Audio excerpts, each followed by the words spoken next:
YONO அதிகாரம் 4. யோனாவின் சினமும் கடவுளின் இரக்கமும். ஆனால் இது யோனாவுக்கு சிறிதும் பிடிக்கவில்லை. அவர் கடும் சினம் கொண்டு ஆண்டவரிடம் முறையிட்டார். ஆண்டவரே, நான் என் ஊரை விட்டு புறப்படும் முன்பே இதைத்தானே சொன்னேன். இதை முன்னிட்டே நான் தர்சீசுக்கு ஓடிப்போக முயன்றேன். நீர் கனிவு மிக்கவர், இரக்கமுள்ளவர், மிகுந்த பொறுமையும் அளவில்லா அன்பும் உள்ள கடவுள் என்பது எனக்கு தெரியும். அழிக்க நினைப்பீர், பிறகு உம் மனதை மாற்றிக்கொள்வீர் என்பதும் எனக்கு அப்போதே தெரியும். ஆகையால் ஆண்டவரே, என் உயிரை எடுத்துக்கொள்ளும். வாழ்வதை விட சாவதே எனக்கு நல்லது என்று வேண்டிக் கொண்டார். அதற்கு ஆண்டவர், நீ இவ்வாறு சினம் கொள்வது முறையா என்று கேட்டார். யோனாவோ நகரை விட்டு வெளியேறினார். நகருக்கு கிழக்கே போய் உட்கார்ந்து கொண்டார். பிறகு அவர் தமக்கு ஒரு பந்தலை அங்கே அமைத்து கொண்டு நகருக்கு நிகழப்போவதை பார்ப்பதற்காக அதன் நிழலில் அமர்ந்திருந்தார்.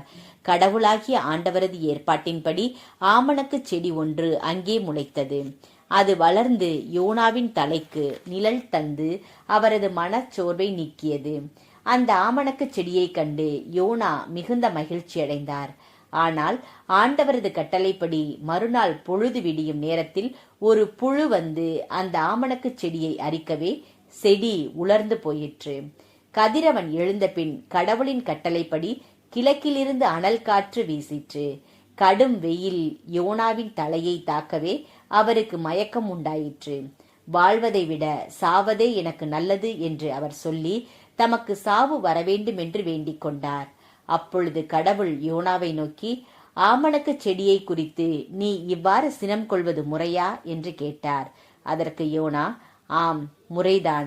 செத்துப்போகும் அளவுக்கு நான் சினம் கொள்வது முறையே என்று சொன்னார். ஆண்டவர் அவரை நோக்கி, அந்த செடி ஓர் இரவில் முளைத்தெழுந்து மறு இரவில் முற்றும் அழிந்தது.